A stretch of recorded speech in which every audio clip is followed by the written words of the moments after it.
राम राम भाई। तो ये वीडियो में टाटा मोटर्स और टाटा मोटर्स का एक डीलर है ग्रोवर मोटर्स जो बरेली में है, उनके खिलाफ बना रहा हूँ। तो भाई मैं शुरुआत से शुरू करता हूँ। 4 अक्टूबर को जब सौरभ गंगवार मेरे घर आते हैं चेक लेने, तो उस टाइम मैंने एक डिमांड करी थी उनसे कि मुझे अगस्त मैन्युफैक्चरिंग से पुरानी गाड़ी नहीं चाहिए। यहाँ तक उन्होंने मेरी बात को माना एंड उन्होंने एक चीज़ और बोली थी कि मैं आपका चेक जब ही लगाऊंगा जब मैं श्योर हो जाऊंगा कि हाँ मुझे अगस्त की गाड़ी दे पाऊंगा आपको या नहीं दे पाऊंगा। मुझे बहुत अच्छा लगा। उन्होंने मुझे शाम को कंफर्म किया कि सर आपको अगस्त की गाड़ी हम दिलवा देंगे। मैंने कहा बढ़िया बात है। उन्होंने चेक लगा दिया, 7 तारीख को मेरा चेक कंफर्म हो गया। यहाँ तक सब बढ़िया था। इसके बाद कुछ समय बाद मैंने डिसाइड किया कि मैं टॉप मॉडल लूँगा। मैंने सौरभ जी को बोला कि मुझे टॉप मॉडल दिला दीजिए, है ना, जो भी एक्स्ट्रा पैसे लगेंगे वो मैं देने को तैयार हूँ। उन्होंने प्रदीप जी से बात करी। प्रदीप जी उनके सीनियर हैं, प्रदीप राठौर करके हैं, ठीक है।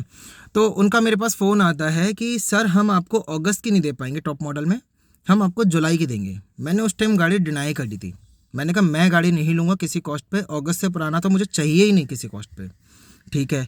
उस टाइम क्या होता है, मैंने ना काफ़ी जगह पे ना बात कर रखी थी डीलरों से, अलग अलग मुरादाबाद के डीलर से बात कर रखी थी, शाहजहाँपुर के अलग अलग डीलरों से बात कर रखी थी। तो मेरे पास ऑप्शंस बहुत सारे थे। तो मैंने भी सोच लिया था चलो मैं यहाँ से नहीं उठाऊंगा, मैं कहीं और से उठा लूँगा। जहाँ तक मैं शाहजहाँपुर से उठाने की सोच रहा था। चले ठीक है, यहाँ तक भी सही था।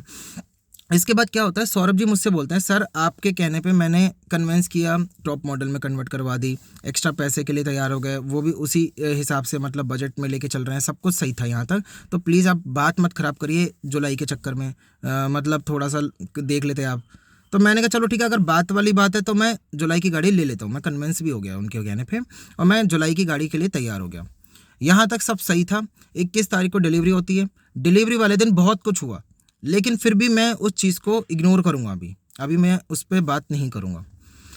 होता क्या है, डिलीवरी के कुछ समय बाद मेरी गाड़ी का एक्सीडेंट हो जाता है और एक्सीडेंट होता है डिसबैलेंस होने की वजह से मेरी गाड़ी पेड़ में टकराती है और पेड़ में इस हिसाब से इम्पैक्ट आता है गाड़ी पे कि गाड़ी आगे से डैमेज हो जाती है टोटल, एक तरीके से फुल जो फर्स्ट वाला पिलर होता है वो पूरा ख़त्म हो जाता है। और उसके बावजूद मेरी गाड़ी का एयर बैग नहीं खुला। क्या ये सेफ्टी कंसर्न नहीं है मेरे लिए?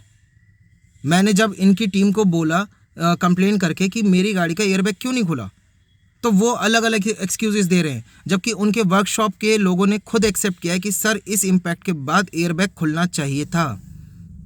इसके अलावा जब मेरी गाड़ी का एक्सीडेंट हुआ तो मैंने चेचिस नंबर रीड किया तो मुझे पता चलता है मेरी गाड़ी जुलाई की नहीं है, मेरी गाड़ी जून की मैन्युफैक्चरिंग है। और जब मैंने इस चीज़ की बात जीएम सेल्स से बात करने की कोशिश करी, जो वहाँ के जीएम हैं, तो उन्होंने मेरा फ़ोन ही रिसीव नहीं किया, क्योंकि वो भाई साहब प्रधानमंत्री हैं यार, उनका एटीट्यूड अलग लेवल का है। वो कस्टमर से बात करने के लिए थोड़ी ना बैठे हैं, वो तो वहाँ पर ऐंठ दिखाने के लिए बैठे हुए हैं। वो फ़ोन थोड़ी ना रिसीव करेंगे कस्टमर का। मैंने उन्हें फ़ोन किया, मैंने उन्हें व्हाट्सएप किया, भाई साहब का कोई रिस्पॉन्स नहीं है। इसके बाद जब ज़्यादा हो गया तो मैंने कहा चलो मैं शोरूम पर ही जाके बात करता हूँ सीधे।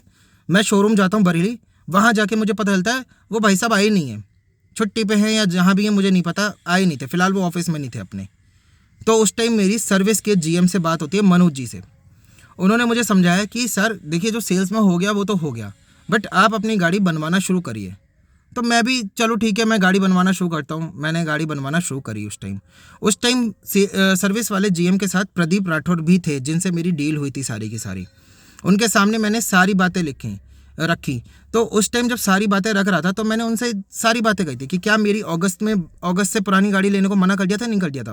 उन्होंने एक्सेप्ट किया। उन्होंने बोला, मैंने बोला जब आपने जुलाई के लिए बोला क्या मैंने कहा था? उन्होंने बोला डिनाई किया था आपने। मैंने ये चीज़ बोला है वीडियो में, मेरे पास वीडियो है इस चीज़ की। उन्होंने बोला कि आपने मना कर दिया था। उन्होंने मुझे कन्वेंस किया जुलाई के लिए जैसे तैसे करके कि चलो ठीक है, बात वाली बात थी, मैं भी मान गया, चलो ठीक है इतने टाइम से मेरी बात चल रही है, मैं क्यों बात ख़राब करूँ। मैंने भी जुलाई की लेने को तैयार हो गया। मैंने कहा गाड़ी जून की कैसे निकली? तो अब वो आरोप लगा रहे हैं अपने स्टाफ में कि अच्छा ठीक है, उनसे पूछा था। भाई मुझे मतलब नहीं है, मैंने डील आपसे की थी, मुझे आपके स्टाफ से मतलब नहीं है कि आपको किसने क्या कहा है। आप मुझे गाड़ी हैंड ओवर कर रहे हैं तो मैं आपसे ही उम्मीद करूँगा कि आप मुझे कन्फर्म करके दें। और आपसे बात यही हुई थी कि जुलाई की गाड़ी आप दे रहे हैं। मैंने जुलाई की गाड़ी के लिए ही पैसे दिए थे, मैंने जून की गाड़ी के लिए पैसे नहीं दिए थे। मैं वो गाड़ी एक्सेप्ट नहीं करूँगा किसी कॉस्ट पे। चलिए ठीक है, ये वाला भी मुद्दा होता है। उसके बाद सर्विस के जब जीएम बैठे थे तो उनके सामने मैंने एक प्रस्ताव वो रखा। कस्टमर को क्या इनवॉइस नहीं दी जाएगी क्या? उन्होंने ना मुझे इनवॉइस दी, ना मुझे क्या बोलते हैं जो आरटीओ का जो भी स्लिप होती है रजिस्ट्रेशन की होते टाइम जो भी पेमेंट किया है उसकी स्लिप दी, कुछ भी नहीं दिया उन्होंने। सिर्फ इंश्योरेंस का पेपर पकड़ा के कह दिया मेरे को कि ये हो गया। वहाँ उसके बाद मैंने उनसे बोला जीएम सर्विस वाले से, तो उन्होंने मेरे को उनसे प्रदीप जी से कह के मुझे सारी इनवॉइस वगैरह सब कुछ दिलवाई। उसके बाद जब वो टोटल करने बैठे, टोटल में मतलब थोड़ा सा एरर आ रहा था, मेरे से पैसे जो लिए थे उसमें एरर आ रहा था। चलिए ठीक है, वो भी मेरा रिफंड आ गया, मैं उस पर भी बात नहीं कर रहा, लेकिन मैं बताना चाहता हूँ कि क्या क्या चलता है ग्रोवर मोटर्स में। मतलब आप कस्टमर को क्यों आप मतलब वो कर रहे हो, क्या कहते हैं, गुमराह। सीधे सीधे स्ट्रेट फॉरवर्ड बात क्यों नहीं कर रहे हो? और भी तो शोरूम्स है ना। चलिए उसके बाद क्या होता है, इनवॉइस का हो गया, उन्होंने एक्सेप्ट कर लिया, मेरी गाड़ी बनना शुरू हो गई। और प्रदीप जी ने एक लाइन और बोली थी, मुझे याद आ गया। उन्होंने बोला सर आप ऊपर कंप्लेंट मत करिएगा, क्योंकि अगर आपने ऊपर कंप्लेंट कर दी इसकी तो आपकी गाड़ी बन नहीं पाएगी। भाई क्यों नहीं बन पाएगी गाड़ी? मैं भी उस टाइम घबराया हुआ था, मैंने भी दिमाग नहीं चलाया। उस टाइम मैं एकदम एक्सीडेंट होता है मेरा, मेरे को पता चलता है गाड़ी जून की है, बैक टू बैक चीज़ें मेरे साथ इतनी हुई ना कि मैं घबराया हुआ था। उस टाइम मैंने कोई रिस्क लेना ज़रूरी नहीं समझा। मैंने भी सोचा छोड़ो यार, अभी मैं कंप्लेंट नहीं कर रहा, मैं बाद में करूँगा। जबकि टोल फ्री वाले नंबर पर मैंने कॉल कर दिया था एंड वहाँ अपडेट भी करा था थोड़ा सा, लेकिन जब उन्होंने मुझसे बोल दिया तो मैंने उसको आगे बात नहीं बढ़ाई। चलिए ठीक है, यहाँ तक हो गया। अब इसके बाद क्या होता है, मेरी 29 अक्टूबर को गाड़ी इनके शोरूम पे पहुँच जाती है ग्रोवर मोटर्स में बनने के लिए। 29 अक्टूबर को गाड़ी बनने जाती है, मुझसे बोला जाता है 1 महीने में गाड़ी बन जाएगी। 1 महीने मैं एक चीज़ समझ में नहीं आती, गाड़ी जो एक्सीडेंटल होती है कितना टाइम लगता है बनने में? 10 दिन, 15 दिन, 20 दिन, 25 दिन, 30 दिन, अरे चलो 45 दिन। मेरी गाड़ी मुझे 50 दिन तक बन के नहीं दी। मेरी गाड़ी क्या कहते हैं 30 नवंबर तक मेरी डिमांड थी कि नवंबर में गाड़ी दे देगा। नवंबर में कोई गाड़ी का अपडेट नहीं है, क्योंकि गाड़ी का सामान ही नहीं आ रहा है, गाड़ी के पे काम ही नहीं हो रहा है। उसके बाद मेरी गाड़ी बन के जो तैयार होती है वो भी टाइम लेते लेते बन के तैयार होती है लगभग 5 या 6 दिसंबर के आसपास। और फिर मैं गाड़ी 15 दिसंबर को ज़बरदस्ती लेके आता हूँ, और वो भी 25,000 रुपये जमा करके, क्योंकि डीओ नहीं आया है। और डीओ क्यों नहीं आया, अब मैं इस पे एक मुद्दा और आ गया मेरे दिमाग में। आप एक बात बताइए, गाड़ी जब आप शोरूम से निकलवाते हैं तो वो जो टेम्परेरी AF करके जो भी नंबर लगा के देते हैं, ये किसकी रिस्पॉन्सिबिलिटी है भाई? कौन इसकी जिम्मेदारी लेगा? कस्टमर को पता है क्या, क्या कहते हैं कि ये चीज़ें मतलब इस चीज़ से ये हो जाएगा पंगा, ये चीज़ डीओ करेगी, ड्रामा करेगा, वो करेगा, ये कौन डिसाइड करेगा भाई? आप मुझे एक बात बताइए, क्या जब आपने मुझसे चेक मांगा था, आपने जो भी चेक मांगा मैंने दिया, मेरा फुल पेमेंट हुआ है, कोई ऐसा नहीं है मैंने लोन फोन लेके गाड़ी ली है। तो मुझे ये बताइए आपने मेरा रजिस्ट्रेशन टाइम से क्यों नहीं किया, जिसकी वजह से मेरा नंबर नहीं आया था। चलिए ठीक है, मैं एक बार को बहुत लकी फील कर रहा हूँ कि मेरा नंबर आ चुका है, उसी दिन मेरी गाड़ी का एक्सीडेंट हुआ है। मेरे को एक बात बताइए, लेकिन गाड़ी का नंबर नहीं लगा था उसमें, नंबर आ चुका था लेकिन नंबर नहीं लगा था उसमें, जिसकी वजह से डीओ में इतना ड्रामा हुआ कि रोज आ रहा है, कि कल आ रहा है, परसों आ रहा है, तरसों आ रहा है, इतना टाइम चाहिए, उतना टाइम चाहिए। वो अरोड़ा करके जो है क्या कहते हैं सर्वेयर, वो पास नहीं कर रहा, पता नहीं क्या ड्रामा चल रहा है यार उसका। वहां से परेशान हुआ। चलो ठीक है, मैं एक बार को फिर भी थैंकफुल हूँ पांडे जी का, उन्होंने कोऑपरेट किया, उन्होंने मेरे को सुना, भले ही कमिटमेंट उनके फेल हुए कई बार, लेकिन मैं फिर भी बोलूँगा कि एटलीस्ट बात तो करी। ये चीज़ भी बहुत इंपॉर्टेंट होती है, उन्होंने मुझसे बात करी, इसलिए मुझे सर्विस वाली टीम से कोई भी प्रॉब्लम नहीं है। मुझे डीओ के रिगार्डिंग में अब कोई प्रॉब्लम नहीं है, मेरा डीओ आ चुका है फिलहाल के लिए, ठीक है, मुझे उससे कोई प्रॉब्लम नहीं है। मेरा मुद्दा उठता है जब मैंने कंप्लेन करी टाटा मोटर्स के टोल फ्री नंबर पे। वहाँ जब मैंने कंप्लेन करी तो श्रद्धा श्रीवास्तव या श्रद्धा सक्सेना करके हैं, उनका कॉल आता है मेरे पास। उन्होंने मेरी कंप्लेंट को डिनाई कर दिया ये बोल के कि सर मैन्युफैक्चरिंग से कोई फ़र्क नहीं पड़ता, वारंटी हमारी अक्टूबर से काउंट हो गया, आपने अक्टूबर में गाड़ी ली है। तो मैडम मैं भी जानता हूँ, ये हर कोई जानता है कि वारंटी क्या कहते हैं, जहाँ से आप सामान लोगे वहीं से होगी। और क्या मैंने एक बार भी वारंटी के रिगार्डिंग कोई क्वेश्चन किया आपसे क्या, जो आप वारंटी बार बार आती हैं और लेक्चर देके चली जाती हैं? मैं वारंटी पे जब क्वेश्चन ही नहीं उठा रहा तो आप वारंटी पे क्यों ज्ञान पेल के जा रहे हो? फिर उसके बाद जब वारंटी पे उन्होंने डिनाई कर दी, देन उसके बाद मैंने मेल डाली है। मेल डालने के बाद दोबारा से मैंने कस्टमर केयर में कंप्लेंट रेज करी है। उसके बाद श्रद्धा जी को लाइन पे लिया गया कस्टमर एग्जीक्यूटिव के सामने, जो वो होते हैं टोल फ्री वाले नंबर वाले, उन्होंने लिया। उनके सामने मेरी आर्ग्यूमेंट होती है, इसी वारंटी को लेकर दोबारा से उन्होंने बात करना शुरू करा एंड वो मुझसे बोलती हैं सर आप बेफालतू का मुद्दा उठा रहे हो। यार एक बात बताओ, जब कस्टमर ने स्पेशली बोला था कि मुझे ये गाड़ी चाहिए तो ये गाड़ी चाहिए, मैं उसके लिए पैसे दे रहा हूँ। ये मुद्दा मैंने कहाँ से उठा लिया बेफालतू का? हाँ, कहाँ से उठाया मैंने बेफालतू का मुद्दा? ये आपकी साइड से गलती हुई है, ये एक्सेप्ट कर रहे हैं सारी टीम वाले। तो आप कौन सी वो हैं? आप क्यों एक्सेप्ट नहीं करना चाहती हैं? और आप आ क्यों रही हैं मेरे सामने? यार कस्टमर रिलेशनशिप मैंने अनुज अग्रवाल करके भी हैं यार, मेरा तो उनसे कोई पंगा नहीं हुआ। उन्होंने एक बार एक्सेप्ट किया एक बार में कि हाँ भाई गलती तो हुई है, मेरे तो उनसे कोई मतलब वो नहीं हो रहा है पंगा। आप ही से क्यों हो रहा है? क्योंकि आप ओवर स्मार्ट बनने की कोशिश कर रही हैं मैडम। आप मुझसे क्या बोल रही हैं वहाँ कस्टमर एग्जीक्यूटिव के सामने कि गाड़ी ली है सर आपने, कोई समोसा नहीं लिया है। तो thank you so much Shraddha ji, आपने मुझे बताया कि मैंने गाड़ी ली है 7.5-8 लाख की। मैं तो समझ रहा था अभी तक समोसा खा रहा हूँ मैं। क्या बात कर रही हैं श्रद्धा जी आप? थोड़ा सा ना जुबान जब चलाती हैं ना तो थोड़ा सोच समझ के चलाया करिए। आप रिलेशनशिप मैनेजर हैं, आप किस तरीके का मतलब वो कर रही हैं बात मुझसे? चलिए ठीक है, इनको भी हटाते हैं। इसके बाद आते हैं विशाल जी जो जीएम है।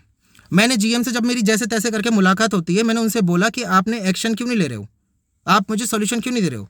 तो उन्होंने बोला सर मैं सॉल्यूशन क्या दूं आपको? तो मैंने बोला मेरी गाड़ी का या तो रिफंड करो या रिप्लेस करो या मुझे वही गाड़ी दे दो। मैं गाड़ी नहीं लूंगा जून की, क्योंकि मैंने जून के लिए पैसा दिया ही नहीं है।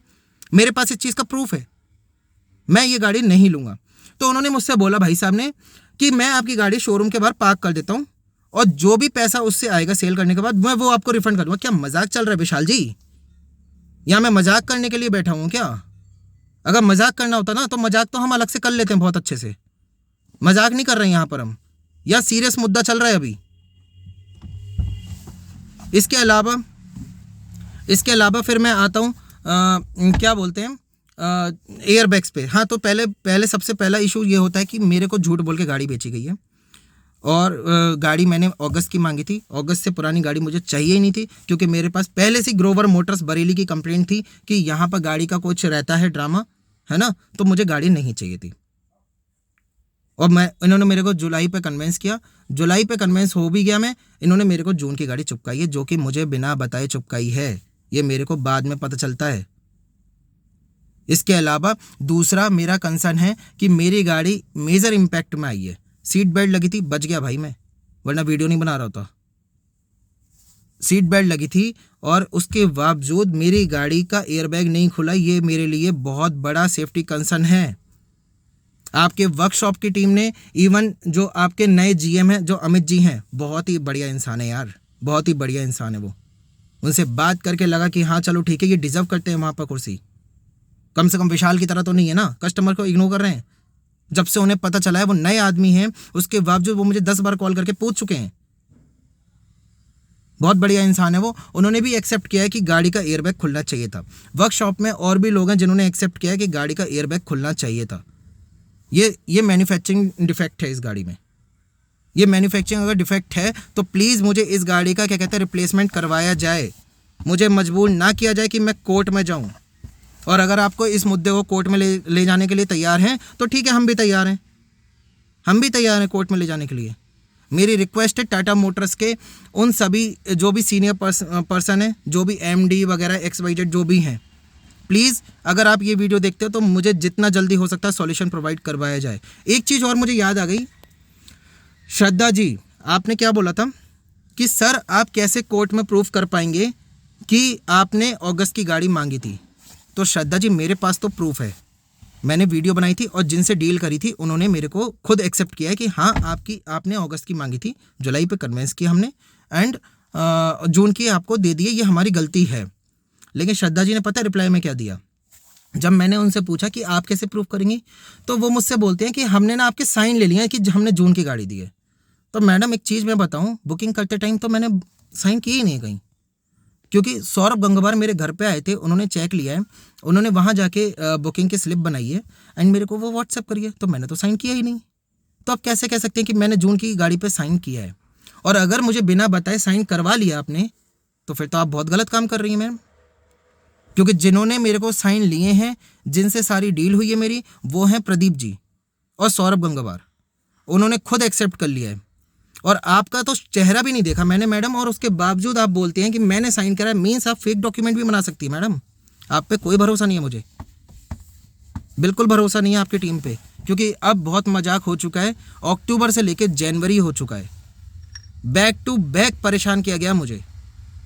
मैं ऊपर बात नहीं कर सकता, मैं ये नहीं कर सकता, मैं वो नहीं कर सकता। मैं पागल हूँ ना, है ना। कभी कोई बोल देगा कि समोसा ले लिया आपने, कभी बोलेगा क्या कहते हैं कोई गाड़ी मेरी पार्क करके बेच देगा वो, है ना। मजाक चल रहा है ना। तो ठीक है भाई, अब तैयार हो जाओ मजाक के लिए, अब तैयार हो जाओ मजाक के लिए। अब सीधा कोर्ट में मिलेंगे अगर मुझे इस वीडियो के बाद अगर मुझे सॉल्यूशन नहीं मिलता है। मैं प्लीज़ रिक्वेस्ट कर रहा हूँ टाटा मोटर्स वालों से, टाटा मोटर्स के जितने भी ऊपर सीनियर लोग हैं उनसे मेरी रिक्वेस्ट है, आप लोगों से मेरा कोई इशू नहीं है। इवन अनुज जी हैं जीएम सर्विस के, पांडे जी हैं, जैद करके हैं, और भी बहुत सारे लोग हैं जिनका नाम मैं ले नहीं पा रहा हूँ अभी।